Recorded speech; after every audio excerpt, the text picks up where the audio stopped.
पिछले 18 सालों से ये जो आप कार्ड मेरे हाथ में देख रहे हैं, शिव और पार्वती जी की शादी कराई जाती है नालंदा में। करीब 50,000 लोग के आसपास इकट्ठा होते हैं, जिसमें 20 से 25,000 लोग भंडारा का प्रसाद पा पाते हैं कि विवाह आ गई, बारात आ गए और मतलब जो बारात वाले लोग रहते हैं ना, अपने लड़के वाले भाव में रहते हैं। अच्छा। हाँ, कि मैं लड़के पक्ष से हूँ, मुझे पैकेट चाहिए भाई, मैं तो बारात वाला हूँ। इस बार का जो महाशिवरात्रि है ना, पिछले 60 साल बाद महासंयोग लग रहा है, मिल रहा है। और वो उस दिन के बाद से मैं अगले महाशिवरात्रि की तैयारी के लिए इकट्ठा करना शुरू कर देता हूँ कि मेरा अगला महाशिवरात्रि कैसे होगा।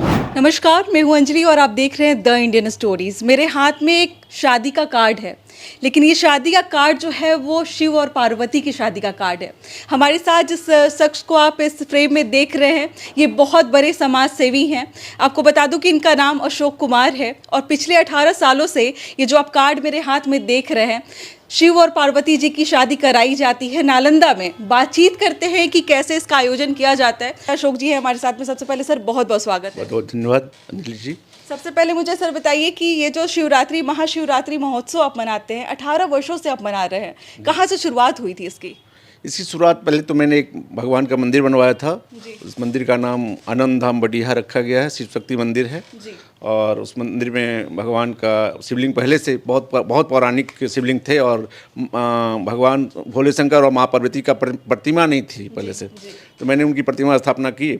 उसके बाद से मेरे मन में एक प्रेरणा हुई कि महोत्सव जो होता है शिवरात्रि महोत्सव, वो बृहत रूप से वो उसके शादी महोत्सव के रूप में क्यों नहीं मनाया जाए। जैसे अपने घर में हम लोग सब लोग मैरिज एनिवर्सरी मनाते हैं, बच्चे का जन्मदिन मनाते हैं, तो मेरे मन में ये प्रेरणा हुई कि भगवान का अगर विवाह उत्सव हुआ है तो हम लोग भी उनके उत्सव को और बड़ा बृहत रूप से मनाएं। कितने लोगों की भागीदारी होती है इस पूरे महोत्सव में?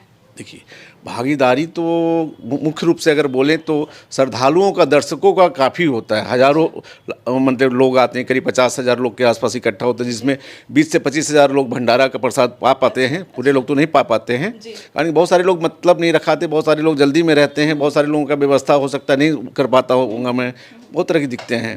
लेकिन उसमें महाप्रसाद जो होता है भंडारा, वो कम से 25 से 27,000 लोग वहाँ पाते हैं। ये शुरुआत बस आपकी रही है या फिर आपके साथ कोई और भी था? जी नहीं, शुरुआत मेरी ही है और बस जितने लोग दर्शक, जितने लोग श्रद्धालु हैं, मैं सबका आभारी रहता हूँ। उन लोगों ने इसको चार चांद लगाने का काम किया। अगर मैं अकेला मैं बोलूँ तो कि मैं ही किया हूँ तो मैं अकेला ही रह जाऊँगा। प्रबंधन में बहुत सारे लोग रहते हैं? प्रबंधन नहीं, प्रबंधन में भी बहुत सारे लोग नहीं रहते। सनातनियों को सीखने और समझने की बात है। इतना बड़ा आयोजन एक अकेला आदमी बस बहुत कम समय में कैसे कर लेता है। एक बेटी की शादी के लिए बहुत दिनों से लोग इंतजार करते हैं, बहुत तैयारियां करते हैं, और भगवान शंकर की शादी इतना आसानी से और हजारों हजार की भीड़ में एक छोटी घटना भी नहीं घटती है, अगर उनकी असीम कृपा है। जी जी। और मैं बताऊं कि मतलब पूरे क्षेत्र के लोग इंतजार करते होंगे कि शिवरात्रि का महोत्सव कब आने वाला है। बिल्कुल बिल्कुल, कम से कम 500 गाँव, अच्छा, आसपास की नालंदा जिला के 500 गांव से लोग वहाँ एकत्रित होते हैं। जी। और दूसरा जिला जहानाबाद, कुछ नवादा, कुछ पटना,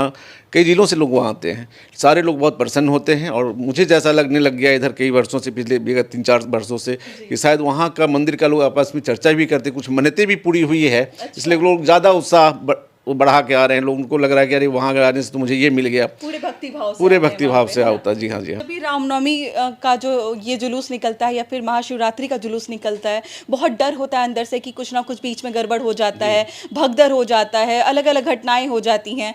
ये आपके ऊपर कभी ये मतलब कोई ऐसा प्रेशर नहीं आया कि पता नहीं क्या हो जाएगा अगर ज़्यादा भीड़ इकट्ठा हो जाती? मेरे मन में एकदम अंतरात्मा से मैं बताऊँ, मेरे अगर गार्जियन हो तो मैं अभी जब भी मैं कुछ भी परेशानी में पड़ता हूँ, चाहे छोटी परेशानी हो या बड़ी परेशानी हो, तो मैं वहाँ शरणागत होता हूँ और वो भगवान मुझे बिल्कुल गले लगा के मुझे बस निकाल देते हैं किसी भी तरह की परेशानी से। मैं आपको बताऊँ कि जब भी शिवरात्रि समाप्त होता है, माने विराम होता है, समाप्त तो नहीं होता है, 26 तारीख के मध्यरात्रि के बाद जैसे लड़की की विदाई होने की जो परंपरा होती है, उस समय से जो मुझे अश्रुधारा और ये लगने लगता है कि हम अब समाप्त होने, अपने अंदर आने अंतरात्मा से होता है। और वो उस दिन के बाद से मैं अगले महाशिवरात्रि की तैयारी के लिए इकट्ठा करना शुरू कर देता हूँ कि मेरा अगला महाशिवरात्रि कैसे होगा। मेरा धनोपार्जन करने का मेन मकसद ये नहीं होता कि मेरी बेटी की शादी कैसे होगी।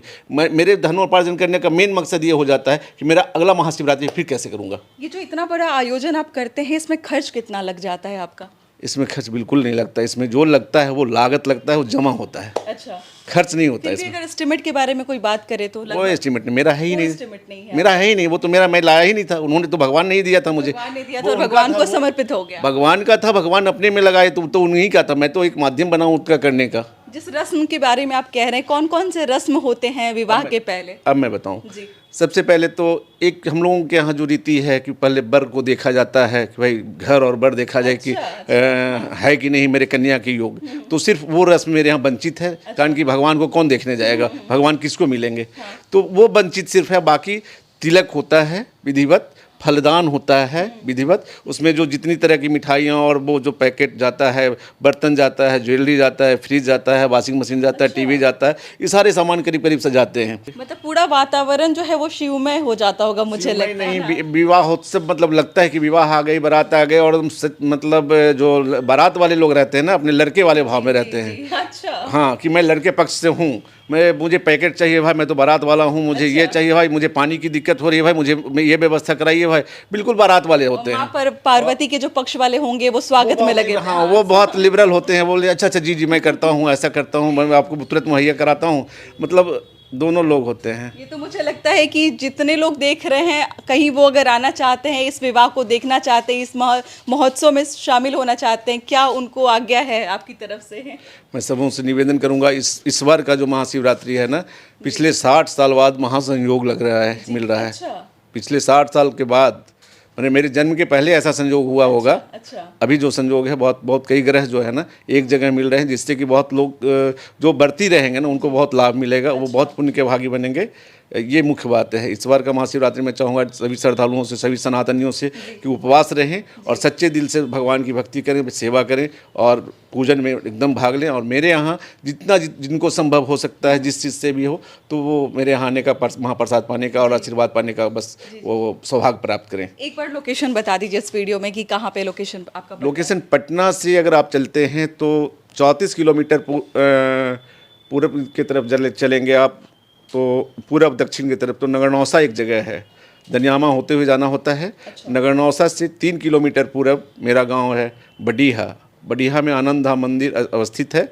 अगर आप बिहार शरीफ से आ रहे हैं तो फिर तो वही 34 किलोमीटर आपको दक्षिण और पश्चिम की तरफ उत्तर की तरफ आना होगा। उत्तर की तरफ अभी हम लोग पटना से लेकर दक्षिण जाएंगे और बिहार से जाएंगे उत्तर जाएंगे, बीच में नगरनौसा होता है और नगरनौसा से 3 किलोमीटर पूरब वो बढ़िया गांव है। गांव का नाम बढ़िया है, इसको ध्यान में रखिएगा। और साथ में 18 साल से अशोक जी जो हैं वो इस कार्यक्रम को कर रहे हैं, इस महोत्सव को कर रहे हैं, महाशिवरात्रि के इस महोत्सव को कर रहे हैं। तो मैं यही चाहूँगी कि जो आ सकते हैं प्रसाद ग्रहण करने के लिए वो ज़रूर आएँ, जो नहीं आ सकते घर बैठकर व्रत ज़रूर करें, क्योंकि जैसा इन्होंने बोला कि कई वर्षों के बाद ये योग बना हुआ है, तो आपके लिए भी लाभदायक होगा। और हमें बहुत अच्छा लगा सर आपसे मिलकर बात करके, और कहीं ना कहीं लोगों के अंदर भी बहुत जिज्ञासा होगी कि कहाँ कहाँ पे कैसे महाशिवरात्रि मनाई जाती है, तो उन्हें भी देख के बहुत अच्छा लगा होगा। आप क्या कहना चाहेंगे अशोक जी के बारे में? हमारे साथ कमेंट में ज़रूर शेयर कीजिएगा और इस वीडियो को सारे सनातनी तक ज़रूर पहुंचाएं शेयर करके। मिलते हैं अगले वीडियो में एक नई कहानी और एक नई जानकारी के साथ।